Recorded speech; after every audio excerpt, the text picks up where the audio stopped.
I'm Dave Baker. And I'm Spandrew Spice. Welcome to Deep Cuts, the podcast where we pick a topic and walk you through the ins, the outs, and the nitty-gritty, so you can appear like an interesting and idiosyncratic person at your next forced social function. Today's topic is...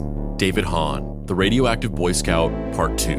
Who was David Hahn? Well, he was a young boy who, growing up in the late 1980s, struggled in school and didn't seem to have any adults in his life who cared about him other than his adoring mother. After her life was forever changed by mental illness, David withdrew from the world and became obsessed with one thing: chemistry. He would spend the next decade of his life monastically dedicating himself to the craft of chemistry, teaching himself everything he could learn about the subject and conducting thousands of extremely dangerous experiments in his various homemade laboratories.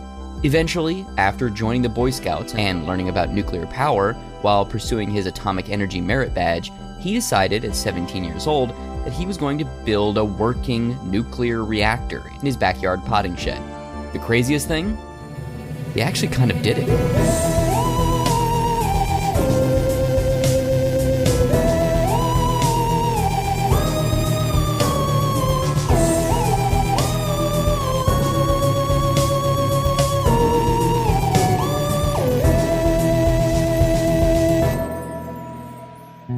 Act 3. Happiness is a warm neutron gun. So how does one become an Eagle Scout? Only 2% of Boy Scouts ever make it that far, and it's accomplished through a rigorous series of trials. You have to earn 21 total merit badges from a possible 100 different topics. 11 of the badges are mandatory subjects such as family living, citizenship, and survival skills. The other 10 can be any subject the Scout chooses. And do you want to guess one of the badges that David chose? Atomic energy. His pursuit of this badge would not only deepen his passion for the subject, but would also equip him with many more skills and a lot more knowledge to do even more destructive and dangerous things. David had always been fascinated by nuclear energy as a subject, a pipe dream, the romantic idea of one day following in the footsteps of Marie and Pierre Curie. But it wasn't until he started earning his atomic energy merit badge that he actually learned ways that he could start gaining access to radioactive materials and conduct experiments on them here and now. During this time, one of his scoutmasters taught him how to use a Geiger counter and showed him where to find and how to harvest trace amounts of radioactive material from the numbers on vintage clocks, which used to be painted with radium so they'd glow in the dark. It was during this time that he developed a new goal in life. He was going to collect every single element on the periodic table.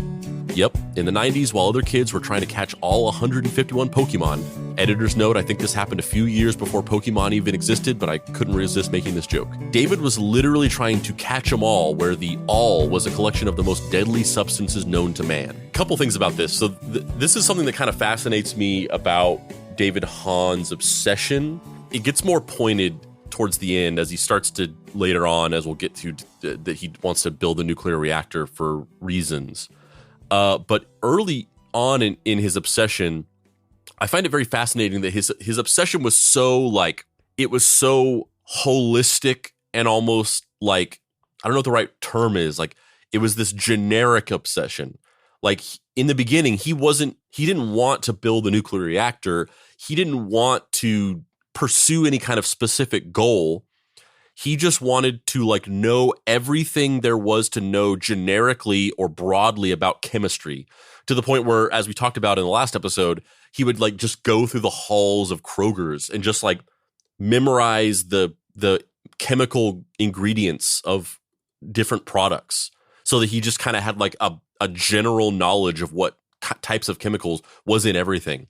And then his next goal became that he just wanted to collect every single element on the periodic table, just broadly. He just wanted to have them, not for any reason. He just wanted to own them, which is very fascinating to me. It's not like an obsession with, it differentiates itself from something like Henry Darger, where he had this obsession with this story or building out this specific book and the world within it.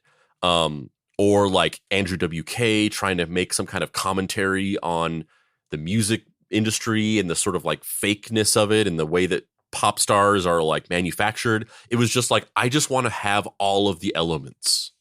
Yeah, to me, it's very lonely.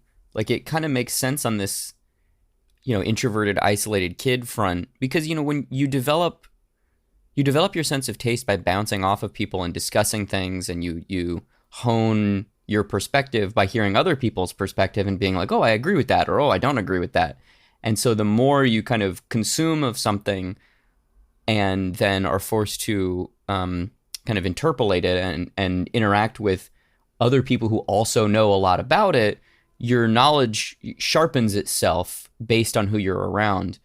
And the idea that he doesn't have an actual end goal or doesn't have a real, like, sustainable drive other than to just generally do chemistry is really sad. Like, because it's not sad in like, oh, he's so directionless, he doesn't even know what he wants. It's sad and it's like, oh, you didn't have anybody to share this with. There's nobody to really like to iron sharpens iron or whatever, Yeah, and that's actually a good way of putting it, what you said just a second ago, that his interest or his obsession never sharpened itself. Like, that's a perfect way of putting it, because that really is what it is.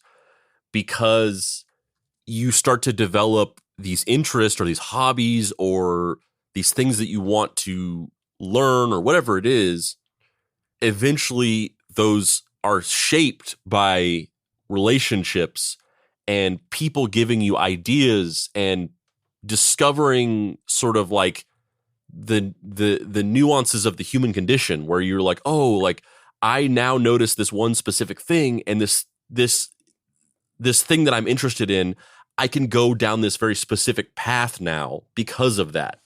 Like, for instance, my stepdad, who worked in like the restaurant business as a waiter for most of his like early career whenever I was growing up, and then he had a bad back injury where he was confined to a wheelchair and then eventually crutches for a long time. He had a crushed disc. This was back in the 90s, and the problem still persists. He actually just had to have like a big surgery like last year for it. But there was a while where he just like couldn't move, and he had to be in physical therapy. And during the physical therapy, he just thought like, oh, I want to do this. I want to like help people like this. And then he became a physical therapist. And that's, and like you said, there was nothing like that for David. He had nothing to bounce off of, which was kind of a term that I used early on, but sharpening I think I like that idea of it better. Even if it's just kind of like, when I was in high school or whatever, like I was the artsy dork, right? Like I was the one who was into weird underground movies and bands nobody had heard of and artists that never made any real dent in society. And I in theory wanted to make comics, but I didn't know actually how to do that. And it took somebody to be like, hey, you know that there's a whole department, right? Like, that there's like an illustration department where you go and you study the craft of illustration and drawing, right? You know that like studio art and painting is a different thing. And I was like, oh, I just thought you went to school and like studied art as a concept. I don't know what I thought, because I was a fucking kid. I was just like, I don't know. Can we talk about Spider-Man now? Not literally. That was a joke. Not literally. But, Henry Darger is somebody I was into, and like he never had anything to really bounce off of either, other than severe mental illness and a complete lack of social safety net. But I think those two things for him dovetailed into like an extreme level of sharpening, where David Hahn, his mental illness or obsession or whatever you want to call it, just it never manifested in that specific way. Or maybe it did. Maybe it did. Well, we'll get there. Yeah, just for years it didn't, which even if it starts to go off in another direction later on, it's fascinating that from the age of 14 until like 17, it didn't. It was just like his obsession never like matured. And the other thing that I wanted to bring up just briefly is that like this thing that they're talking about with the extracting radium from the paint that was used to paint the numbers on clocks back in, prior to the 1960s. I don't know if you're familiar with this concept or this thing, but basically back late 1950s, 1960s, we knew nothing about like the long-term effects of radiation on the human body. We kind of started to know in the 50s, but even then it was totally unregulated and there was just a lot of misinformation about it. And so prior to that time, it was just used in all these different ways. Like you used to go back in the 40s and 50s, and I think up until even the 70s, if you went into a shoe store, you know how they have those little things where you put your little foot in that little stirrup thing and then you shut it and it like shows you what size your foot is. In shoe stores, they literally used to have these machines where you walked up to it and you stuck your foot into it, and then it did an X-ray of your foot to show you the literal it was the most over-engineered thing possible, because you could just take that little stirrup thing and like size it. It's like a little caliper and you size it to your foot. But back in the 40s, they were fucking like showing you an X-ray so that you could see your foot through your shoe and then like see like where it was coming up to the tip of your shoe so that you could gauge it and be like, oh, my shoe size is this. And you were just blasting fucking radiation at your foot just to see what size your foot was. And the other thing that they did was to make the numbers on clocks glow in the dark so you could see what time it was, painted them with radium because radium glows. And so back in the 30s and 40s, because of the war and other things that were going on, there was these women which became known as the radium girls, and they would paint. They were painters, and they would paint the numbers on these clocks, and they would, because of the way that painters will like lick the tip of their brush to like sharpen it, make the point finer, and also because they just had no idea, so they would like take the paint and they would like paint their fingernails with it. And they would like, sometimes they would paint their teeth with it so they could like freak people out. They would like go home and like scare their kids by turning the lights off and showing their glowing teeth or whatever. All of these women just got cancer and died. And like, and it wasn't just cancer. It was like they're fucking, because the thing that radiation does in the human body is it just punches holes in your bones. So your bones like literally just melt whenever you have radiation poisoning. So all these women just died in horrific ways. And it was used as the basis for people to start understanding the deadly effects of radiation on the body, like specifically the radium girls, as that they tried to cover it up when these women started dying. They tried to cover it up because they didn't want people to think that radiation, or they didn't want people to think that radium was deadly, and because it was in all these products and stuff. And then it finally got out. And then it shaped the way that we understand the deadly effects of radiation on the human body. And now it's like, you don't go near that stuff unless you're in like a protective lead suit. But back in the day, they just sold it in bottles and they said like, drink this to live forever. Make your insides glow. Have your poop glow. It'll be fun. Yeah, literally. And there was like rich people who would buy it because it was like super expensive. And they would drink it because it was supposed to make them like live longer. And then they would just die horrible deaths. David even told his scoutmaster helping him with his merit badge about his plan to collect all of the elements on the periodic table. But like every other adult in his life, he didn't take him seriously. He thought he'd mess around with trying to collect some of the more common and harmless elements, lose interest, and move on. Similar to his scoutmaster, David had also confided in his favorite high school chemistry teacher, Sue Young, that he planned on collecting all the elements. But she also didn't take him seriously. That was until one day during an open house event at the school. David's father Ken visited Sue Young carrying a small paper bag. He approached the chemistry teacher, opened up the bag, and produced a small jar of oil with some kind of white, waxy substance floating in it. He told her that he found it in David's room and wanted to know what it was. Young was horrified to realize that it was a chunk of pure sodium, one of the most dangerous elements, a substance that, when exposed to air or water, would explode. It can only be contained in a stable state if suspended in oil, and it was only by sheer miracle that Ken or Kathy hadn't thought to open the jar and take the sodium out upon discovering it. Young was speechless. David had actually followed through with his wild plan to try and collect all the elements, and he could have killed himself, his entire family, and his whole classroom full of parents and students in the process. And how the hell did he even get it? So up until this point, like, David's been doing dangerous experiments that often involve explosions, but it's like, it's explosions that, like, if you're standing in a room and you mix a chemical, there's an explosion and it like blows you back and like maybe singes your eyebrows or something like that, which is like, I'm not trying to do that, but it's like relatively non-deadly. It's like little chemical reactions or whatever. But David gets a hold of a chunk of sodium that if it was exposed to air at any point, it would just like blow up the room and spaghettify you. And it's just like in his room. I want to have empathy for him and be like, he's so industrious, no one cares about him.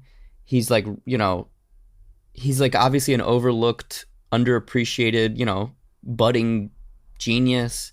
But that's so hard for me to not be like, you're actively like not trying to murder people, but you're like really putting people and yourself in harm's way for no reason. Like how are you a monster? Like, what is this? I don't understand it. Yeah, up to a certain point, the fact that he's like 15 or 16 at this point and is a kid stops making sense or justifying it, because even a kid at that age, especially with the advanced level of understanding of the chemistry that he had, because if it was a kid that didn't know anything about it, it would be more understandable.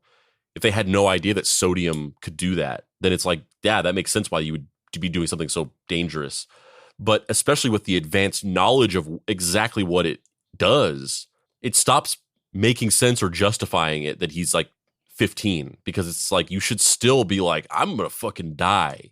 And then also the fact that like Ken took this to school and showed his teacher and she was like, this is fucking sodium, bro. Like you're going to die.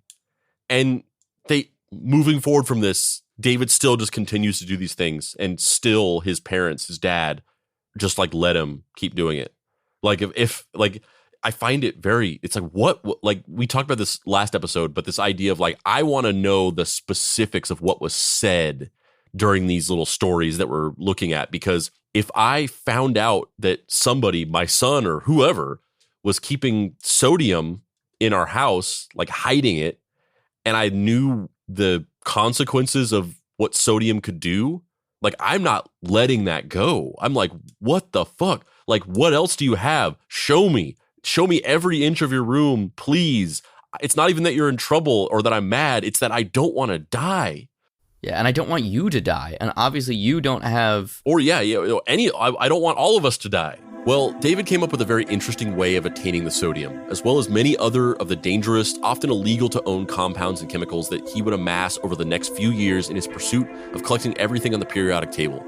He came up with the extremely discreet alter ego of Professor David Hahn, a Detroit high school chemistry teacher who would write letters to government departments, colleges, and chemical companies asking to be sent materials so that he could demonstrate them to his classroom, using the sob story that his school couldn't afford them. So he created an alter ego, but it was just his own name. Yeah, that's really fucking stupid to just like add a little thing on the front of your name.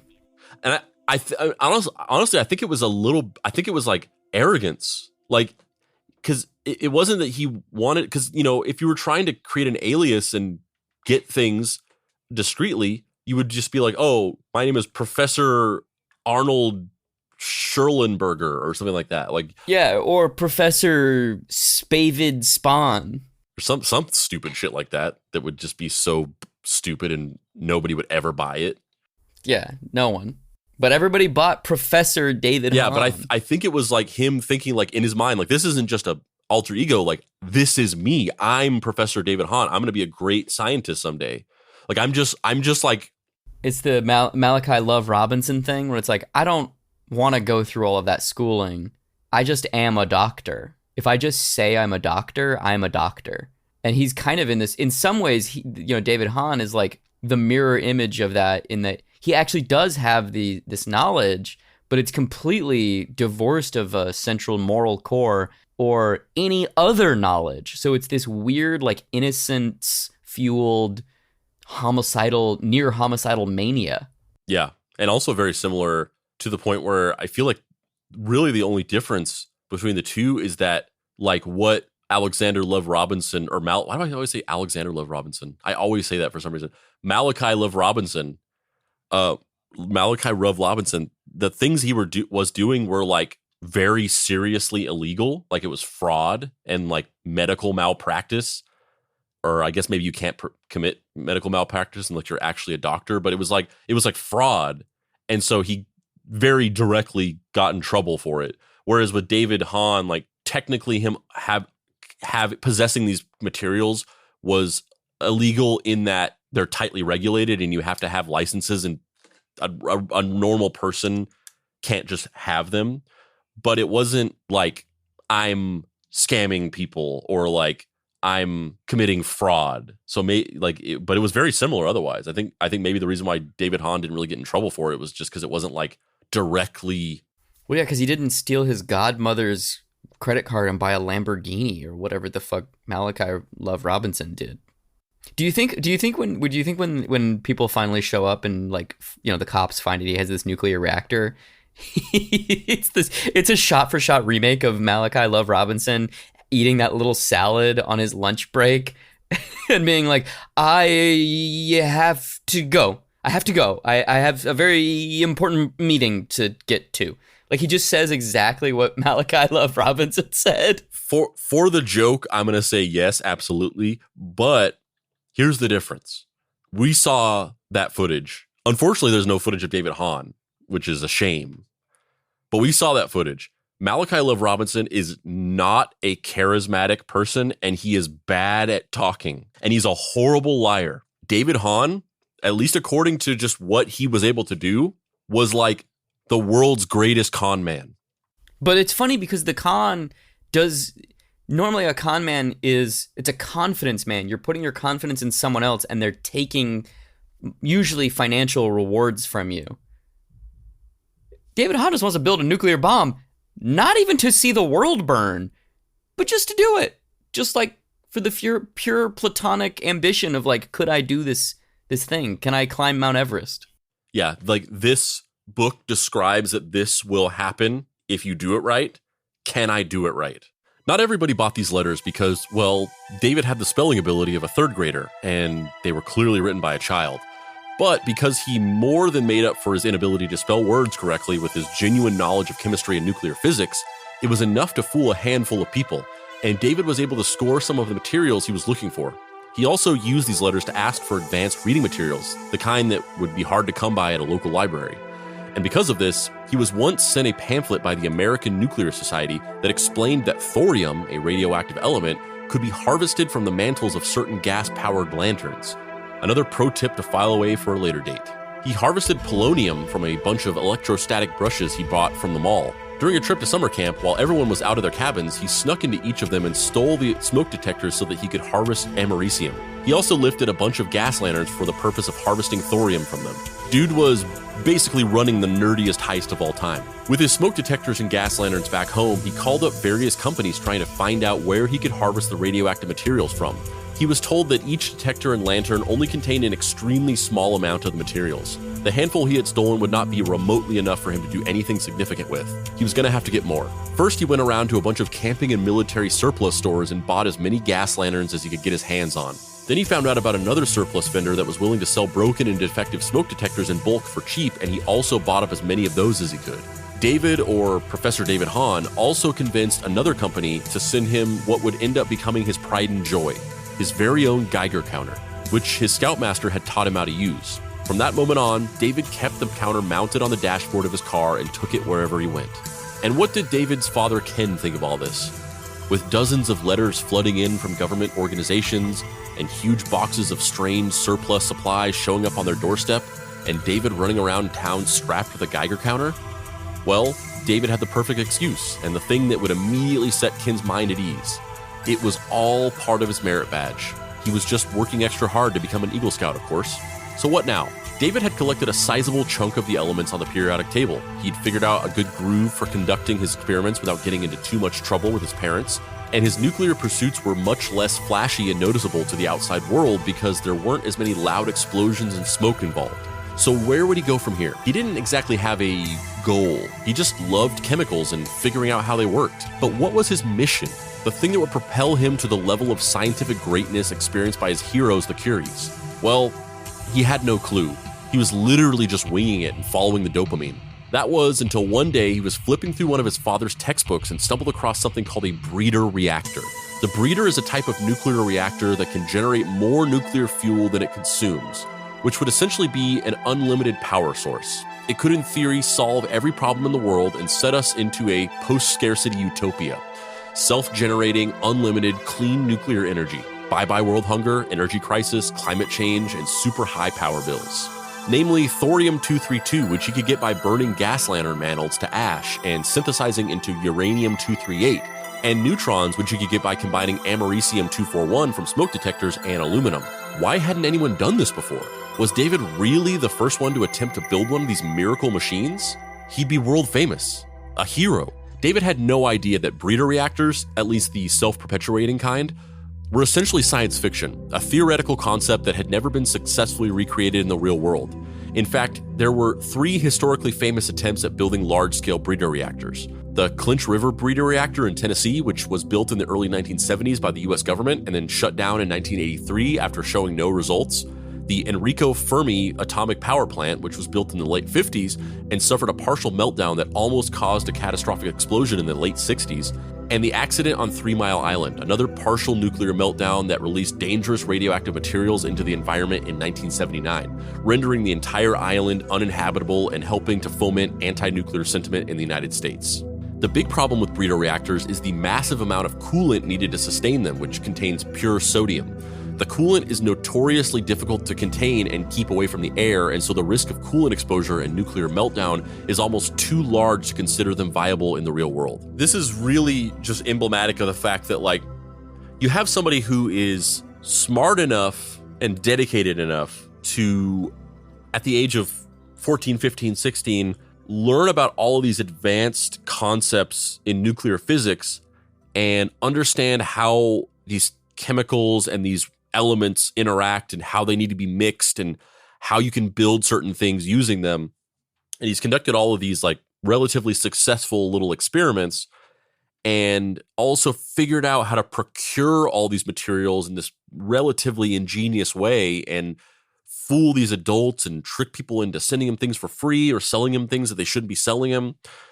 To have this level of intelligence and sort of skill and determination in this one like specific area, but right next to it, compartmentalized, is this profound naivete to the point where he just thinks this thing that is not real. It's a theoretical concept that can't actually exist in the real world, is just, number one, something that's possible, and number two, just thinks that like nobody ever thought to do it before. Like in his mind, he's like, why hasn't anyone built one of these perpetual energy machines?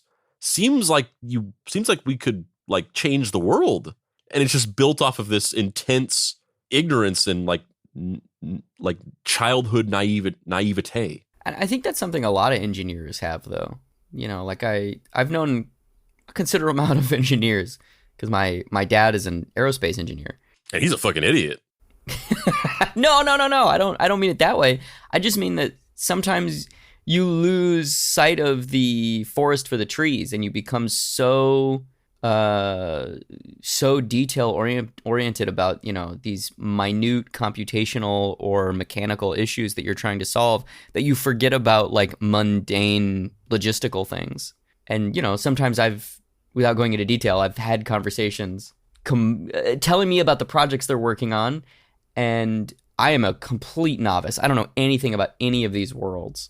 And yet sometimes I find myself being like, well, if you're sucking air into a giant vent, shouldn't there be some sort of screen to keep like leaves from going in there? And they're like, fuck, I didn't think of that. You know, like that level of kind of like, sometimes you just don't, you're not thinking, you're so concentrated on making the theoretical aspects of it function that you're not worried about the pragmatist side of things. To me, that same level of innocence or kind of scope creep overwhelming you, or however you want to phrase it, seems very similar to what David Hahn has here, where he's kind of like, well, yeah, obviously I'm the smartest human being on earth. I can't spell like above a third grade level, but obviously I'm thinking of all of these things that no one else has thought of before, which ironically is true. he was inventing like the suntan lotion thing and like other things that nobody else had done before. It's so weird to me that Ken, his father, is not like, bro, we gotta get you in some kind of program. We gotta use this for good. We gotta put this obsession somewhere where people aren't going to die. And it's like what you're talking about. We talked about that in the MK Ultra episode as well, right? Because we're watching that one scientist who was talking about how, like, didn't you think that maybe this thing you were working on could have been used to, like, for really evil shit, like used to like drug people and force them to tell you things? And he was just like, I didn't know. I never thought about that. Like, it didn't even seem particularly malicious. It just seemed like it genuinely never occurred to him. He just like lacked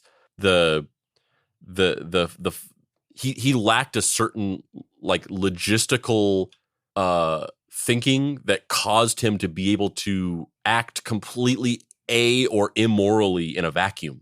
And it's also, I think, the big, like, just really, that's kind of the thing that I really want to talk about or get across in this entire episode is what you just said, which is, we've talked about this as well before, where it's like this thing that you're trying to do is impossible and you don't know it. You have no idea that what you're trying to do is impossible, but that's how shit happens all the time. People do things that are impossible, not realizing that they're impossible, and then they fucking figure it out and they do it. Like that's literally, that happens. And we've talked about this before. And it's like, on one hand, you want to be like, you fucking idiot. Like you don't realize this is not real. You can't do this. But then like, that's literally, you're being the person in the movie who's like, you'll never do this, you fucking idiot. You're going to prove me wrong, and it'll be this huge win in the third act of this movie. So when you sit here and be like, well, David was trying to do this thing and he was a 15-year-old kid, and of course he couldn't do it. It was impossible, and he's also a child, and people have tried to do this before. Like, so what? That's how shit gets done. But because of this very specific situation that he was in, where there was just nobody paying attention, tragically, that it was impossible. Because, like you said, maybe he wasn't going to be able to build a breeder reactor in his backyard that worked and solved our energy crisis as a 15-year-old boy or 16-year-old boy. But maybe if he was trying to do that, and then his father found out and then was like, hey, let's not do that, but let's get you talking to this person, because I have connections. I'm an engineer working in, Motor City. I have all these people I know. I can get you to talk to this person. I can get you to talk to this person. And then eventually, maybe right now, you and I are just like floating on like energy, and we're just like celestial beings, because David Hahn solved the energy crisis in the 90s or something like that. Yeah, I have to pay my Hahntricity bill when we get off this recording session. Yeah, maybe that's the world we're living in right now. If somebody had just been like, hey buddy, you want to go into a fucking after school program? Yeah. But David didn't know any of this, because anytime he ever started to come across anything even remotely negative about nuclear energy in his reading, he just avoided it. He had zero conception of any of the risks. All he needed was enough uranium to cause a chain reaction by passing neutrons through it with a neutron gun. Easy peasy, melting guy from the end of RoboCop Squeezy. And keep in mind that if even one single adult had just at any point during all of this said, hey, what you doing, bud? Maybe this all could have been prevented. Maybe we'd all know the name Professor David Hahn, not as a fake alias used to scam government organizations out of their radioactive materials, but as the name of one of the greatest minds in history. But no, David was free to build his breeder reactor in secret. His chosen site for the build? The potting shed, which he christened the Big D nuclear power plant. I love this recurring which is what I Big call D my motif. fuck dungeon. I love this Big D nuclear power plant, Big D lawn mowing service, Big D I'm accidentally gonna cause a nuclear reaction and murder everyone I love. Big D! This is the Big D, man. It's the Big D. It's such like a dorky name. It's like not cool at all. But unlike real nuclear power plants, where employees are supplied with masks, protective eyewear, special suits, and handle nuclear materials contained in lead-lined rooms, David was just going to raw dog this reactor with no protection other than a lead apron he was able to procure during one of his Professor David Hahn scams, and had already been worn with holes from his past experiments, and a single sheet of lead he propped up on his table between him and the materials. But David needed more help, so Professor David Hahn wrote into the Department of Energy and started up a correspondence with Donald Herb, their director of isotope production and distribution. And to be clear, he wrote into the Department of Energy, aka the department of the government that QAnon works in, because he claims to have level Q clearance, which is only a thing in the Department of Energy. So maybe QAnon helped David and sent him all these materials.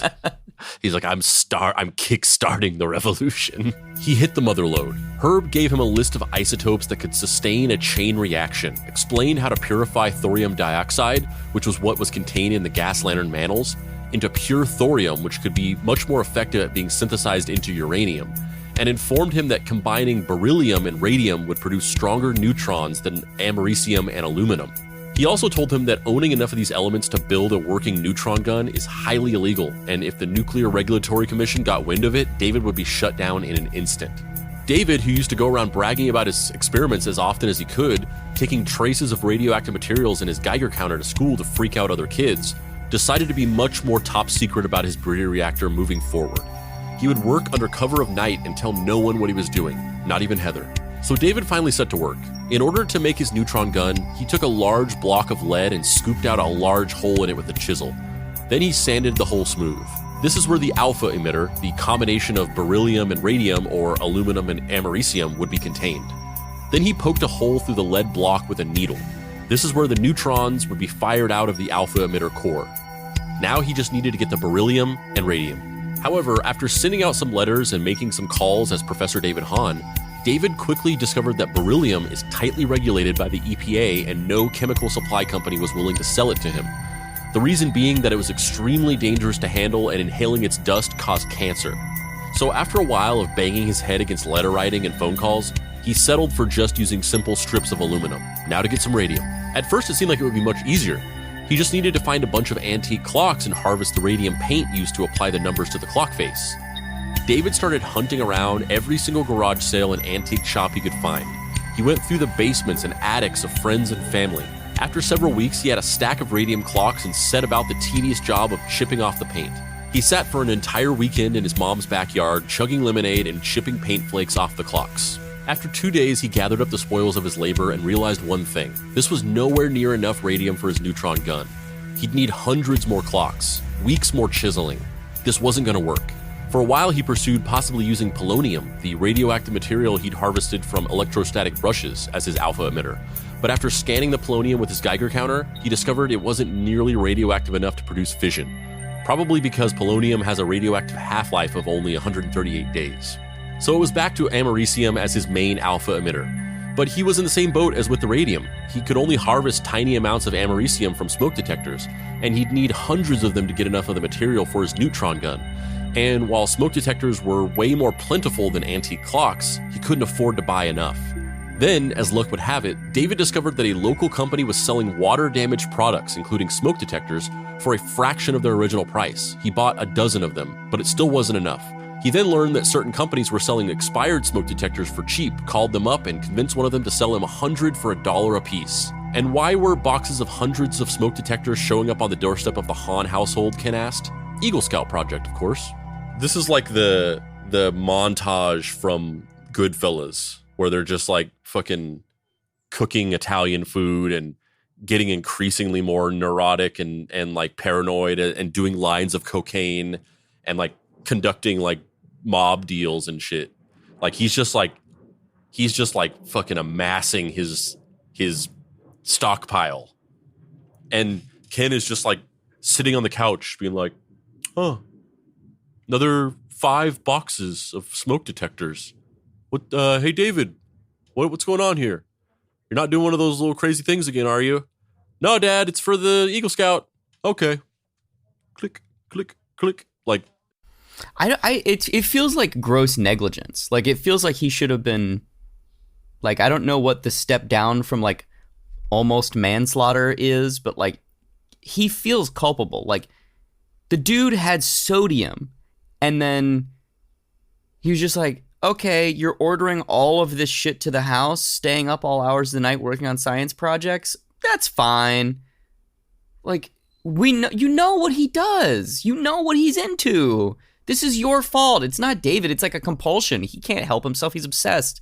You, as the adult, the parent, it's objectively his fault. Like, this is crazy. Especially if David had, if he had some kind of condition or something like that. OCD, ADHD. I don't know what it would be. There's a lot of different ways you could like correlate it, but especially if he had something like that, or PTSD from the trauma of his childhood, his mom and all that stuff. And yeah, like this isn't just like an unattentive parent or somebody who just like wasn't looking into. This was like somebody who was like actively ignoring. Like this is almost the equivalent of those several stories that cropped up in like the 2000s where parents would get like addicted to playing World of Warcraft and they would just like let their child starve to death. So after a while, David had everything he needed to make a working neutron gun. Did he get exactly the ingredients for the best possible one? No, but it didn't matter. It was time to make history. One day, while Ken and Kathy were at work, David stripped the americium out of all of the smoke detectors, welded it all together, and combined it with the strips of aluminum to create his finished alpha emitter. He was ready to test his neutron gun. The only problem was that he had no instruments to measure if the neutron gun actually worked. Neutrons don't emit any particles that can be detected by a Geiger counter. But then he remembered reading that if a piece of paraffin is hit with neutrons, it produces protons that can be detected by a Geiger counter. So with his neutron gun, his alpha emitter, and some paraffin, he headed to the potting shed. Donning his threadbare lead apron, he loaded the alpha emitter into the neutron gun and pointed its needle-sized hole at the paraffin. And it worked. The Geiger counter started clicking. He had actually produced neutrons. Now he just needed the final element, something fissionable that could produce radioactive fuel and complete his working breeder reactor that would make him the youngest world-famous scientist ever. He needed uranium, but he also didn't have nearly enough gas lantern mantles to harvest enough thorium to synthesize it. This was just an endless fetch quest of increasingly impossible tasks. So a few days after his 17th birthday, he started spending every weekend driving across hundreds of miles of upper Michigan. This was a shortcut to getting the uranium without having to derive it from thorium. The region had been a huge site for mineral mining, so it wasn't a question of if there was enough uranium just lying around, but whether or not David could stumble upon enough on his random drives. After months of this, David had turned up empty-handed. He decided to go another route and discovered two companies in the Czech Republic who sold samples of uranium-rich rock to universities and museums. He wrote to both, posing as Professor David Hahn, and got one of them to bite. For $140, they agreed to mail him a brick of pitchblende containing uranium ore. The other company also sent a smaller sample as a courtesy. I want to repeat the point that I made last episode, which is this: listening to this story, listening to this episode doesn't convey the scope of the patience and the waiting that is happening in this with David's life.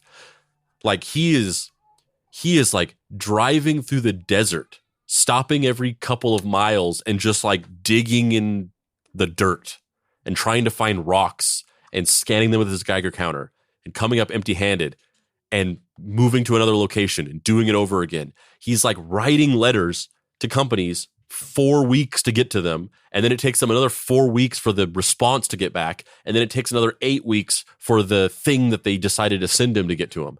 And he's just like, this is just he's like spinning all these plates and keeping track of all of this stuff mentally and psychologically as he's just like drifting through his normal life outside of this. On one level, it feels very similar to this kind of archetypical story that we are both attracted to of someone lost in their own creative ambition. It feels kind of like a Werner Herzog spending 10 years making movies in the Amazon jungle and refusing to pretend to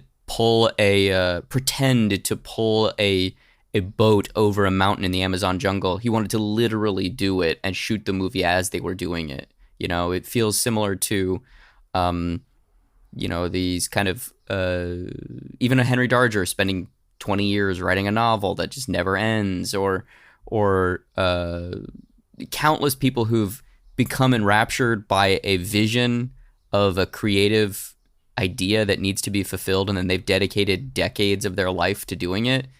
And it's deeply admirable and also like kind of questionable on one level. And this story feels like all of those stories rolled into one, then made infinitely more depressing and super dangerous. Yeah, and it's interesting how, like, we'll talk about this later on, but a lot of this information comes from a book that was written about David by an author or a journalist named Ken Silverstein. And the way he wrote this book was by conducting in-depth interviews with like as many people involved with the situation as he could track down that were still alive. So, you know, conducting long interviews with Ken and Kathy's father that gave him the Golden Book, and these teachers and the people from the EPA that we'll learn about later on. And, you know, basically everybody except for his mom, who was dead, as we'll get to eventually. It's interesting to hear the way they talk about David and these things that he was doing, especially in light of the fact that the book was published prior to the very tragic ending to this story. The book was written before the ultimate thing in this story happened that makes it all the more sad. So it's almost this penultimate truth about David's story. So it's even more kind of tragic to hear these interviews in that context, because, and I think it's people trying to tell themselves a narrative, right? But all these people, they all look back on this. Like, the story is not framed in a really tragic way of like, oh, we ignored him, we let this go on. It's framed in a way of like, that David, he was always up to some kooky stuff. I didn't know what the heck he was talking about. Like, that's the tone of every single person that's interviewed. Is just like, yeah, I didn't know what he was doing. He was just always up to some kind of zaniness. And it's like them actively trying to create a permission structure to not feel horribly guilty for causing this kid's downfall through negligence in real time as they're being interviewed for this book.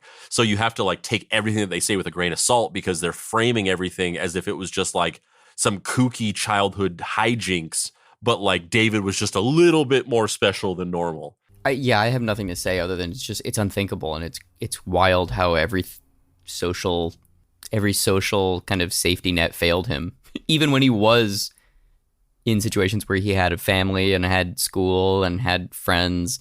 They all just everything just fucking like collapsed under the weight of his obsession and complete disinterest in the social contract. Yeah, and then it was like this all happened through the path of least resistance, where everybody involved was just like, this is kind of weird, I don't really understand it, and I just don't even want to go there. I don't even want to.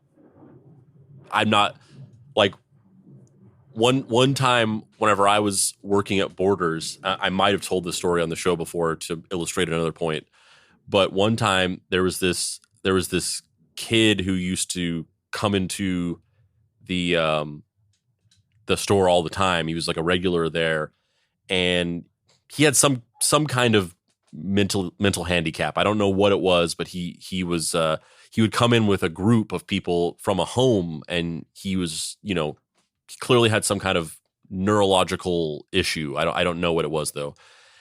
And one time I walked into the back area where it was like the sex area where they had like the Kama Sutra and like books on sex and like erotic fiction and things like that.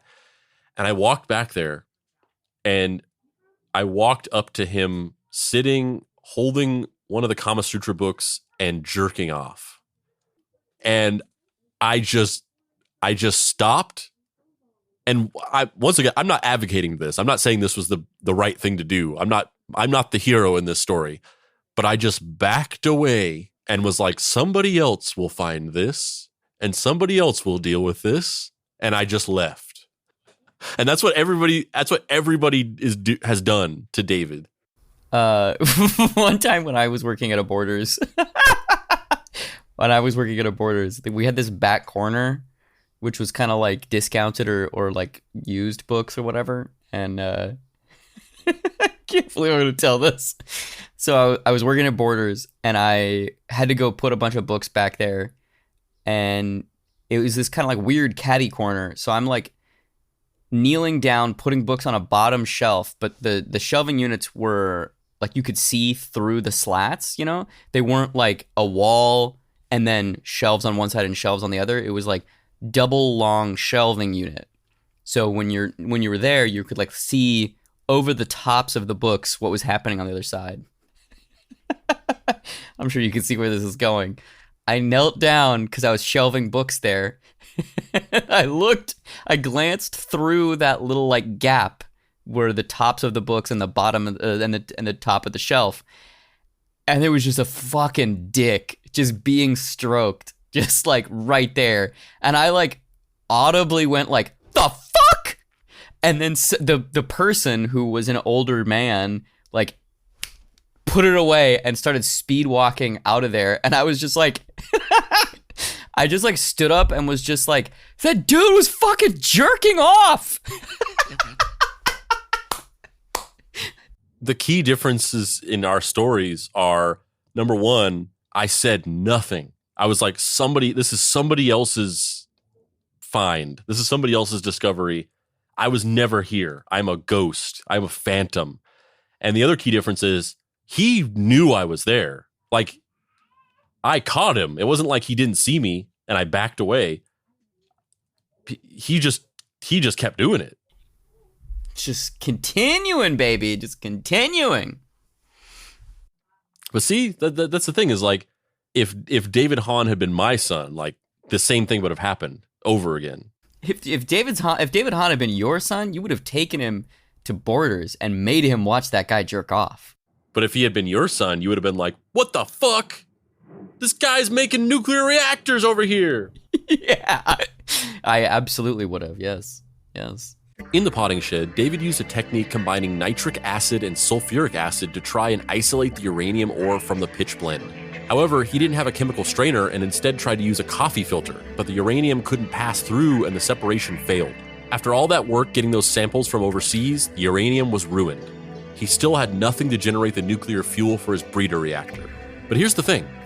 Since David never read any of the negative stuff about nuclear energy, he had no idea that, in reality, what he was actually attempting to do was not to create a breeder reactor to produce endless clean energy. If he had successfully produced uranium through this method and fired his neutron gun through it, he would have produced plutonium, the most deadly substance on Earth. And he almost certainly would have died, and maybe taken out half his neighborhood with him. So, fortunately for himself and everyone, he had to scrap his plans to use uranium ore and go back to the drawing board. And to be clear, when I say that he would have died and taken out half of his neighborhood, I don't mean that there would have been an explosion, but like the odds of him developing cancer from what he was doing were probably pretty high, but the odds of him developing cancer and dying a horrible death within 5 years after being exposed to plutonium was like 100%. Like he absolutely would have. And probably other people in his neighborhood would have also been exposed and gotten inoperable cancer and died. Man, that's so fucking dark. Like what he was trying to make was basically the stuff that was in the dirt during the filming of that Genghis Khan movie that John Wayne was in, where like everybody involved in the production died of cancer within like 15 years. Like he was trying to make that stuff basically. But he was going to need a lot more than what was contained in the existing gas lantern mantles he was able to scrounge together. And he also couldn't afford to buy more lanterns at retail value, nor did he think he could reasonably convince anybody to give Professor David Hahn hundreds of the things. So what he did instead was approach and befriend a stockroom employee at a camping supply store and then start paying him to unload hundreds of just the replacement thorium dioxide coated mantles they kept in the back into his car. And you know, the thing, what I keep returning to of like, I wish I could just literally hear the conversations that were unfolding during these stories, that is because it's kind of an oxymoron, or it's kind of a not an oxymoron, but it's a paradox or like a contradiction, because we're talking about this fact that David was so isolated. David, you know, had nobody cared about him who showed interest in him. He was completely isolated and alone and in a vacuum. All these things happened. And yet it seemed like he was very charismatic, because he would just be like, and almost to like maybe like a sociopathic level, because he would just be like, I need these things. I will befriend one of the employees and get him into my confidence and then convince him to give me all these things. And then once I'm done, I'll just stop talking to him and move on to my next thing. Like like he didn't seem like he was socially awkward. It seemed like he was like perfectly capable to a calculated degree of befriending people, tricking people, putting people at ease, and making people think that there was nothing wrong. Imagine what this guy could have done if he put his mind to something like beneficial to mankind. Fuck, he probably could have built a nuclear... Oh, wait. Yeah, but it didn't quite go that way. It didn't quite go in that utopian direction, as we're going to find out. After David's friend had embezzled enough of these mantles for him, he spent days unwrapping them and melting them down to ash with a blowtorch in the potting shed. Then he collected the ash in several milk jugs and kept it in his room in Clinton Township. He still wasn't quite there. He needed to purify the thorium dioxide into pure thorium before it could be fissionable. David had read in one of his father's textbooks that lithium could be used to purify thorium. Essentially, the lithium is able to absorb certain compounds just by touching them. And when it absorbs the compound, it passes its lithium into the compound it's touching. So basically, David could get the thorium dioxide ash and the lithium to switch bodies. The lithium would absorb the thorium in its pure form, and the lithium would transfer over into the ash, leaving just the pure thorium by itself to be used in the breeder reactor. So he was trying to Freaky Friday some radioactive shit. He was trying to trading places it. He was trying to shit, what's that slasher movie with Vince Vaughn where it's Freaky Friday but horror? I can't think of the title of that movie now. Whatever, that movie. He's trying to do that movie. He was the thorium was Judge Reinhold and the lithium was Fred Savage. He was trying to face off, bro. Yeah, he's trying to face off. 100%. But now where would he get lithium? He was running low on funds and had just about tapped out all his personal connections, companies he'd fooled with Professor David Hahn, and other random schemes he'd been pulling for years. Well, at the time in the early 90s, lithium batteries were starting to become more commonly available as they were used for portable electronic devices like cell phones and laptop computers. And so David just started straight up shoplifting them from stores. He was past the Rubicon at this point. Nothing as trivial as not having money or access to lithium was going to stand in the way of him executing his master plan. So he just stole that shit.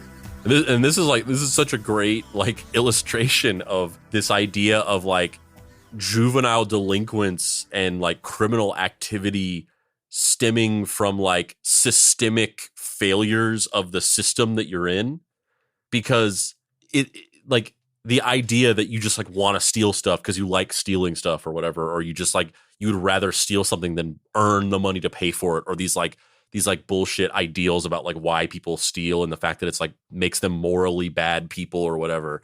David didn't want to steal things. He had no interest in theft. He was just he was so obsessed with this thing and needed it to happen.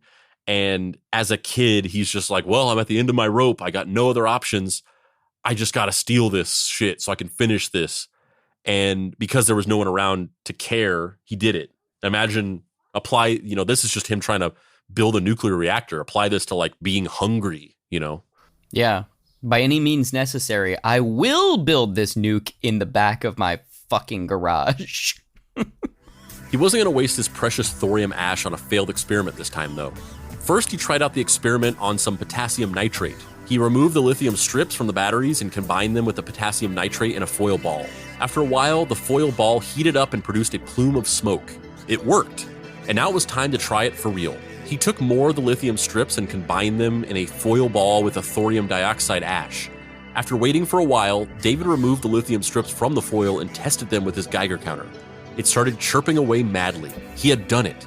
The strips were now purified thorium. He now had all of the elements ready to build his breeder reactor for real and see if he had the stuff to become the next great scientist. In fact, the thorium he had absorbed into the strips of lithium was 9,000 times more pure than what occurs in nature, and 170 times more pure than is legal for any person to possess. But things weren't going to go exactly the way David planned them. Not by a long shot.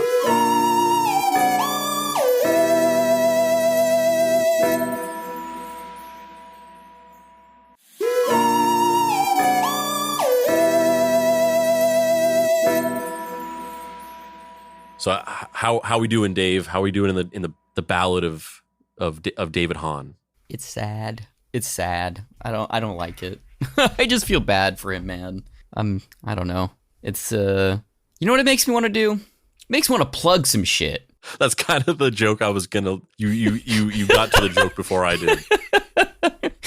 You can buy my comics like Forest Hills Bootleg Society and Seven's Reckoning, wherever books are sold. Or if you want my self-published books, you can find them at heydavebaker.com. Also, isn't it really sad how he is almost murdering all these people due to these nuclear tests he's compulsively doing in his garage?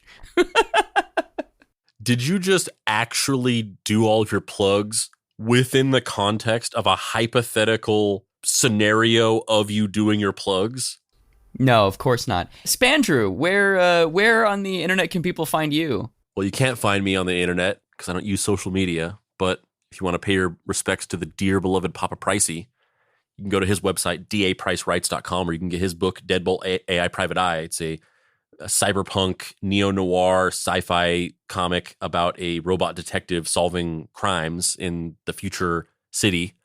You can also go to our website, deepcutspod.com, and if you click on the shop, you can get some hats or some t-shirts or fanny packs or baby onesies, coffee mugs, all kinds of stuff with some cool Deep Cuts graphics on them.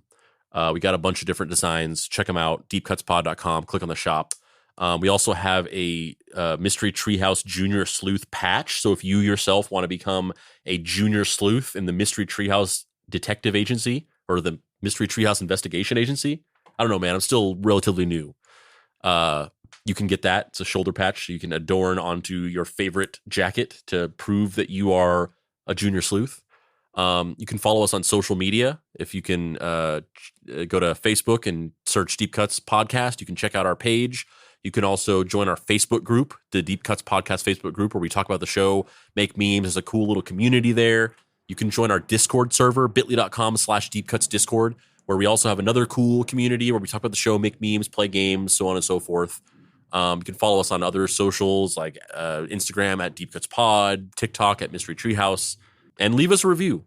Go if you use iTunes or Apple Podcasts, go give us a 5-star review. Help us out. It really helps for our show to get shown algorithmically. So drop us a rating and a review. And now let's get back to the show. Act 4, Quaid, Stop the Reactor. By this point, outside of David's obsessive quest to build a working breeder reactor, his life was basically in shambles. He was completely isolated from his dad, stepmom, and stepsister. His mom's alcoholism and mental illness had progressed to the point where, on a near daily basis, she'd go through the same cycle of getting into a loud, violent fight with Michael, leaving to stay with her mother, getting into a fight with her mother, and sleeping in her car, leaving David to be alone at her house whenever he stayed there. He was utterly failing in school, not even bothering to receive the same good marks in science and chemistry that had been his one academic saving grace before. And worst of all, it seemed that Heather had finally been pushed too far and was contemplating her relationship with him. David was hardly ever available for her anymore, spending all of his waking hours on his reactor. And when they did get together, Heather was less and less interested in hearing anything about what David got up to in his spare time. Even the oblivious David started noticing that something was wrong. Somewhere in the back of his mind, he knew he was losing her, but he was already in too deep to do anything about it. He'd ride this thing all the way to the end, no matter what happened, even if it meant losing Heather. In fact, the only part of his life that was actually thriving was his time in the Scouts. At this point, he had handily earned all 21 of the merit badges he needed to earn Eagle Scout status. All that was left to do was the final project that helped his community. David's project was designing a new patio area for the local public library, the one he'd probably spent hundreds if not thousands of hours at in the last decade researching his experiments.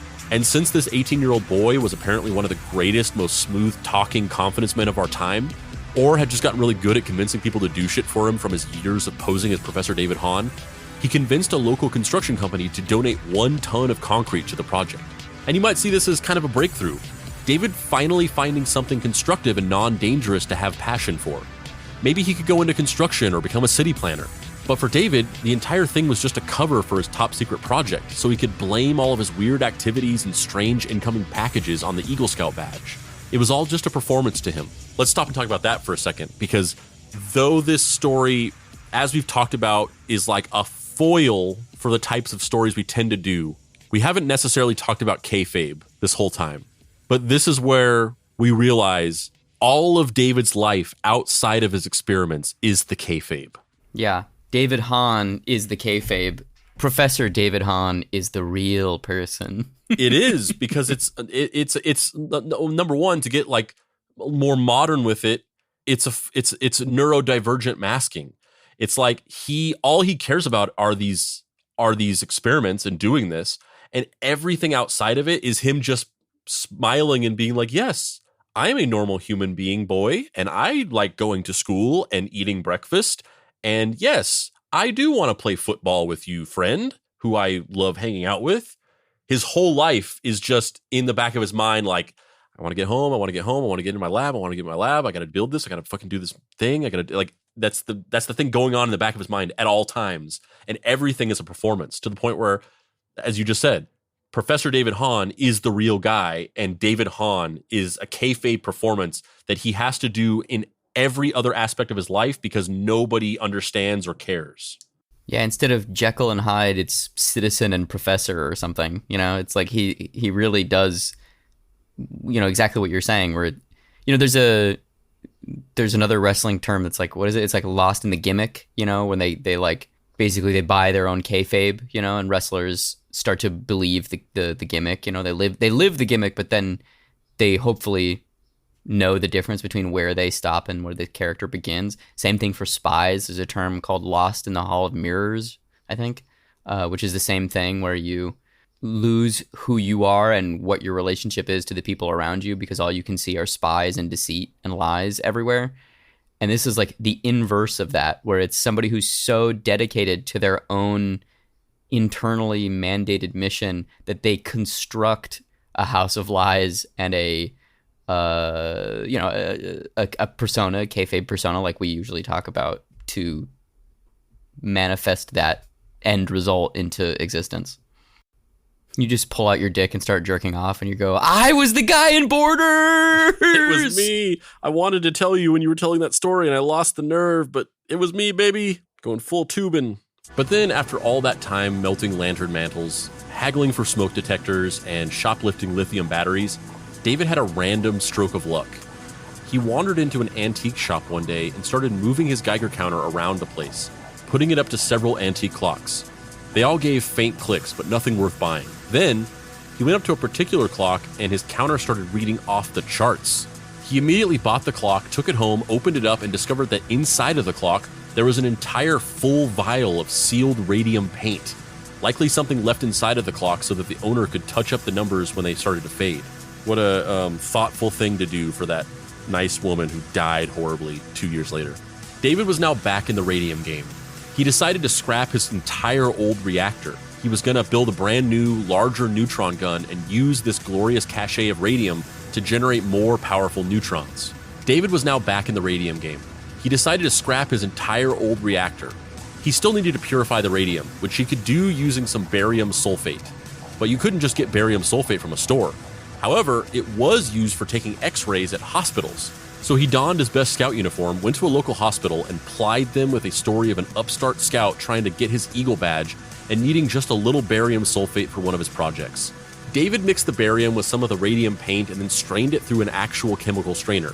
And upon consulting his Geiger counter, he discovered that he had indeed separated out purified radium from the toxic slush he had produced. When David turned off the lights, the purified radium glowed pure and true. And as luck would have it, around this time, remember how David was trying to get his hands on beryllium metal to make his neutron gun, but it was impossible to get, so he settled for aluminum instead? Well, a friend who worked at a local community college was able to get his hands on some that had been sent to the school, and he gave it to David. David used a larger chunk of lead, the beryllium, and the purified radium to create a bigger, better, more powerful neutron gun. Now it was time to test the breeder reactor. He took his neutron gun, his purified thorium, and a bowl of his failed purified uranium just for good measure, and headed into the potting shed. He set down the thorium and the botched uranium next to each other, then took the neutron gun and pointed its needle-sized barrel hole directly at them. Then he covered the entire thing with his lead sheet and let it sit for hours while he patiently did other things in the house. After the hours went by, he went back out to the shed, consulted his Geiger counter, and it didn't work. Nothing. Neither the thorium or the uranium were any more radioactive. David was confused and disappointed. What had he done wrong? He followed all the literature exactly, so he cracked his knuckles and penned another letter as Professor David Hahn, writing his pen pal Herb, aka QAnon, from the DOE, and Herb did not disappoint. Hypothetically speaking, of course, Herb explained that the neutrons were moving too fast to actually absorb into the thorium, and needed to be slowed down using a filter between the gun and the compound. He needed to create this filter out of tritium, another radioactive compound. And after doing some research, David discovered that it could be found in gun sights. So he bought one and used a coffee spoon to scrape out the waxy tritium from inside of it. However, he had no idea if the tritium would work or if it was even still functional and had no way to test it. That night, as he went to bed, he took off his watch and accidentally left it on top of the coffee spoon he'd used to scrape out the tritium. Then, the next morning, he put the watch back on, and after several hours, he noticed a painful sensation under the watch. He took it off to find that he had gotten a bad radiation burn from the tritium residue. The stuff worked. So, once again, the dichotomy between how smart David Hahn is, how advanced he is at learning and applying advanced chemistry and nuclear physics, but also like, he's just like fucking throwing around radioactive material in his bedroom. It's just like, oh, I'm going to scrape out this radioactive material with a spoon and just throw it on my nightstand and then put my watch on top of it. Like, he's a fucking hot mess. He's all over the place. He's got fucking radiation particles in his underwear and shit. Like, he's raw dogging it.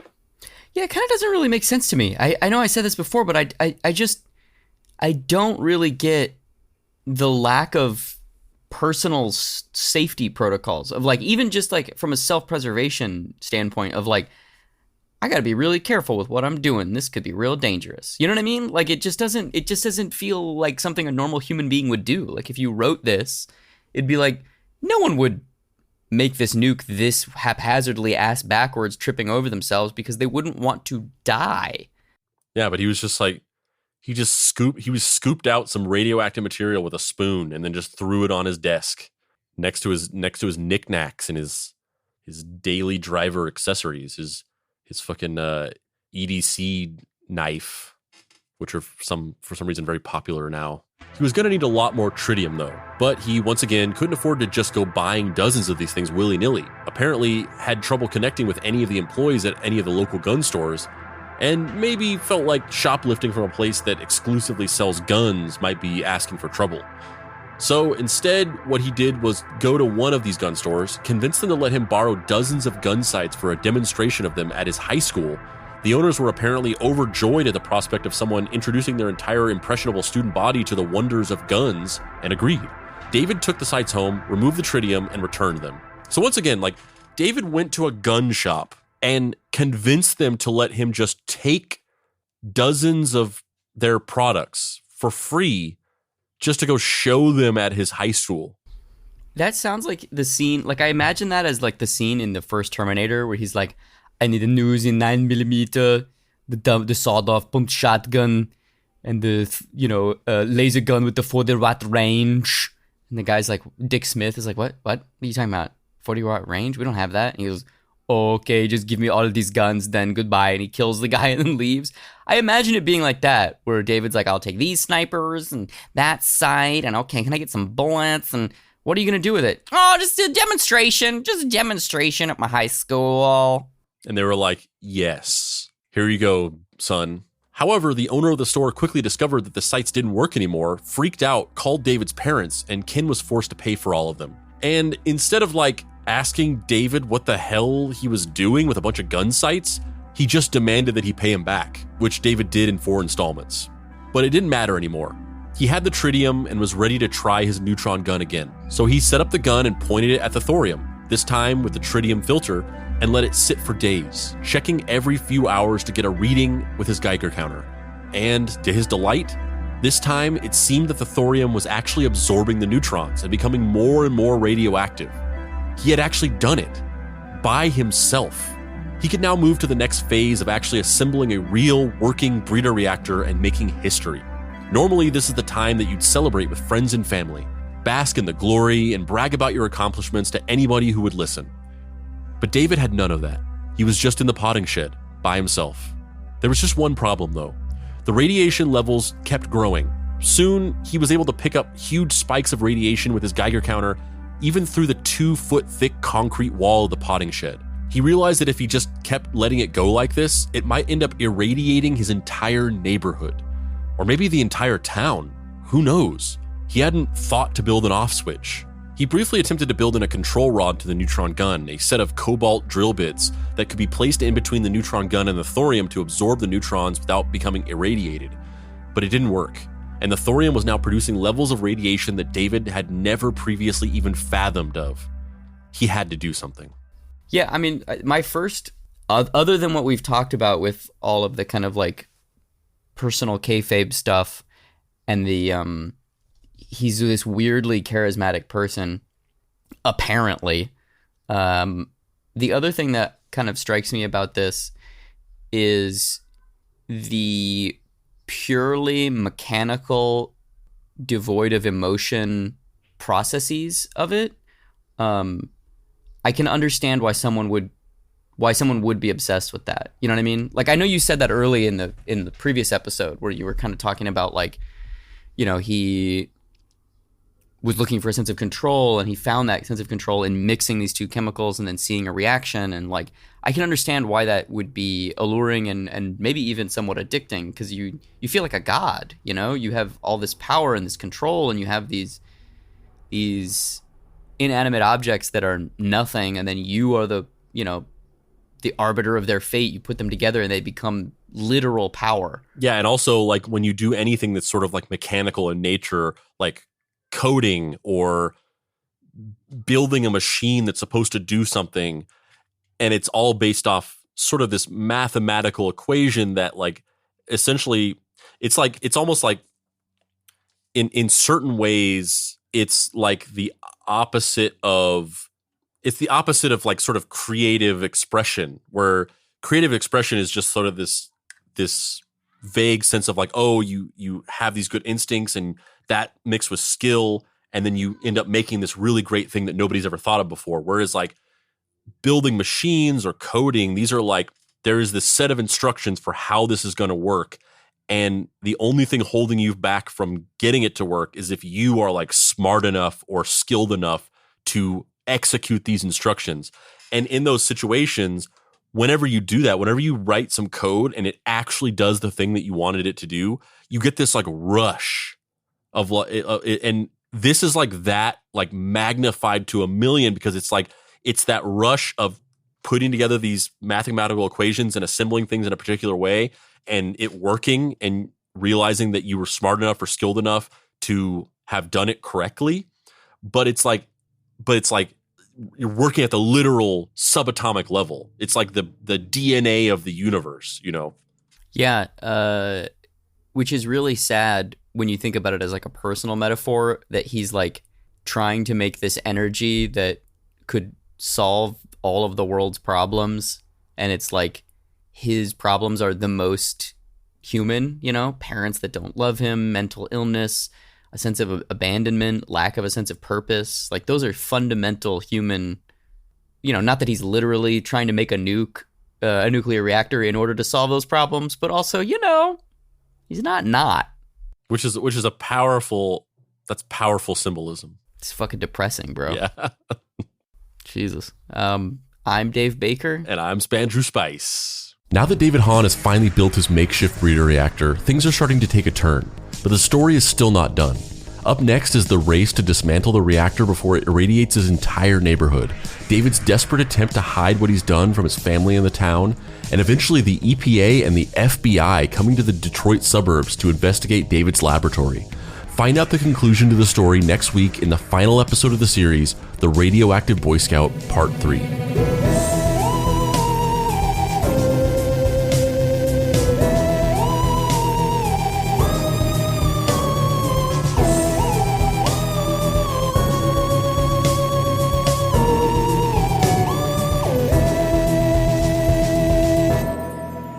Deep Cuts is a production by Boy Genius Media. If you'd like to find this show and others like it, please visit boygeniusmedia.com or deepcutspod.com. If you want to join in on post-episode discussions, please join the Deep Cuts Podcast Facebook group, Finally, subscribe to our YouTube channel for additional video content. The incidental music for this episode was created by D. Catalano, whose music can be found at wekeepoddhours.bandcamp.com.